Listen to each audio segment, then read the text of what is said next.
Bien les genoux et ensuite il va falloir poser les coudes en avant, voilà, et avec les coudes qui se touchent.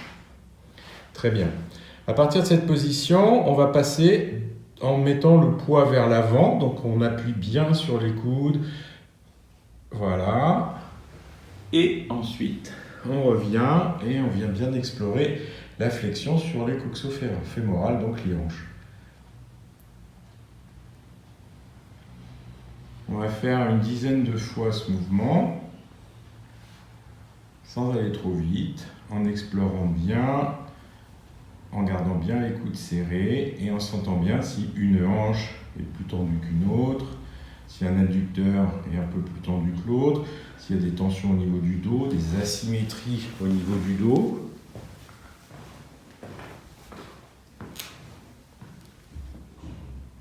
Voilà.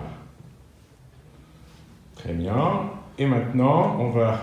Donc là, il faudrait rester en position médiane, c'est-à-dire que le corps est bien centré et commencer à faire des cercles en restant en appui sur les coudes et sur les hanches. Voilà. Alors, on va en faire 5 d'un côté et ensuite 5 de l'autre. Donc ça travaille bien, il faut bien faire glisser les omoplates.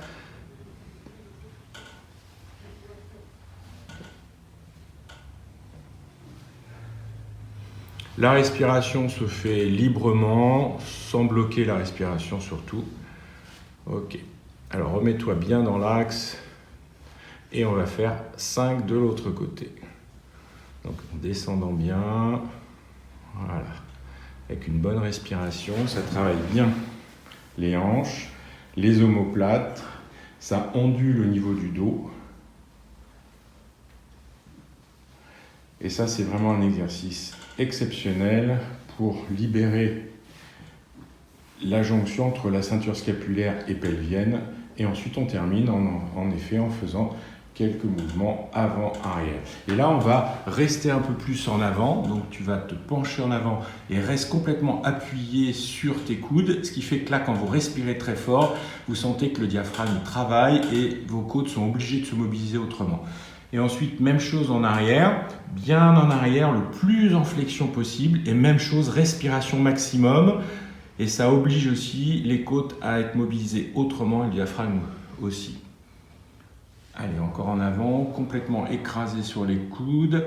Inspiration au maximum. Je rappelle que l'inspiration se fait par le nez en gonflant le ventre et la poitrine. L'expiration toujours par le nez, en baissant les côtes et en rentrant le ventre.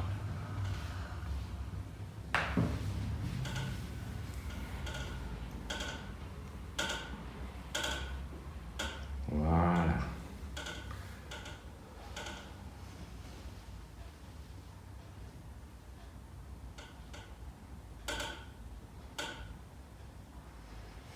Donc à chaque fois, 1, 2 ou 3 grandes respirations, c'est très très bien. Voilà. Et après, on reprend un mouvement très léger, juste pour reprendre, sans forcer, juste pour rééquilibrer tout, sentir si les hanches fonctionnent mieux et si les épaules sont bien libres. Et ensuite, redresser. Donc on se redresse tranquillement avant de se lever. Normalement, la tête ne tourne pas, mais il faut passer un petit moment justement assis. Et si tout va bien, et bien ensuite se mettre debout. Voilà.